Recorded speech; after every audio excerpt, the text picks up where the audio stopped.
नमस्कार सभी दर्शकों को। आज मैं आपके लिए लेके आई हूँ रविवार की व्रत कथा। एक बुढ़िया थी। उसका नियम था कि प्रति रविवार को सवेरे ही स्नान आदि कर पड़ोसन की गाय के गोबर से घर को लीप कर फिर भोजन तैयार कर भगवान को भोग लगाती।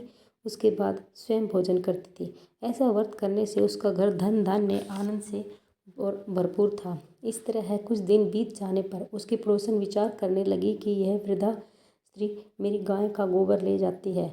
उसको उससे जलन हुई और इसलिए उसने अपने गाय को भीतर बांधना स्टार्ट कर दिया। बुढ़िया को गोबर न मिलने से रविवार के दिन अपने घर को न लिप्स की, इसलिए उसने न तो भोजन बनाया और न ही भगवान को भोग लगाया और स्वयं भी उसने भोजन नहीं किया। इस प्रकार उसने निराहार व्रत किया।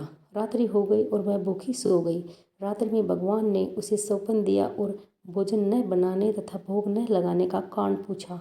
वृद्धा स्त्री ने गोबर न मिलने का कारण सुनाया। तब भगवान ने कहा कि माता, हम तुमको ऐसी गाय देंगे जिससे सभी इच्छाएं पूरी होती हैं, क्योंकि तुम हमेशा रविवार को गौ के गोबर से घर लीप कर भोजन बनाकर मेरा भोग लगाकर खुद भोजन करती हो। इससे मैं बहुत खुश हूँ और तुम्हें वरदान देता हूँ तथा अंत समय में मोक्ष देता हूँ। स्वप्न में ऐसा वरदान देखकर भगवान तो अंतर्ध्यान हो गए और जब वृद्धा स्त्री की आंख खुली तो वह देखती है कि आंगन में एक अति सुंदर गौ और बछड़ा बंधे हुए हैं।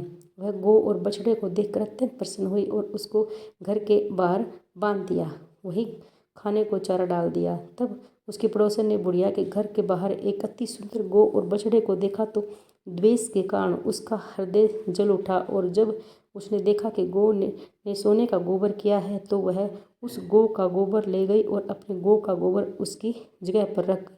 वह नित्य प्रति ऐसा ही करती रही और सीधी सादी बुढ़िया को इसकी खबर न होने दी। तब सर्वव्यापी ईश्वर ने सोचा कि चालाक पड़ोसन के क्रम से बुढ़िया ठगी जा रही है। भगवान ने संध्या के समय अपनी माया के बड़े जोर की आंधी चला दी। बुढ़िया ने अंधेरे के भय से अपने गौ को घर के भीतर बांध दिया। प्रातःकाल उठकर जब वृद्धा स्त्री ने देखा कि गौ ने सोने का गोबर किया है तो उसने आश्चर्य की सीमा न रही और वह प्रतिदिन गौ को अंदर ही बांधने लगी। उधर पड़ोसन ने देखा कि बुढ़िया गऊ को घर के भीतर बांधने लगी है तो उसका सोने का गोबर उठाने का दाव नहीं चलता, तो वह ईर्ष्या से जल उठी और कुछ उपाय न देख उसने उस देश के राजा की सभा में जाकर बोल दिया, महाराजा, मेरे पड़ोस में एक वृद्धा स्त्री है। उसके पास एक गाय है जो कि सोने का गोबर करती है। उसे अपने पास ले आओ। आप उस सोने के प्रजा का पालन करिए।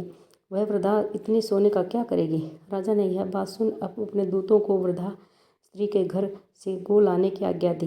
वृद्धा प्रातः ईश्वर का भोग लगा भोजन ग्रहण करने की जा रही थी कि राजा के कर्मचारी गौ खोलकर ले गए। वृद्धा काफ़ी रोई चिल्लाई, किंतु कर्मचारियों के समक्ष कोई क्या करता।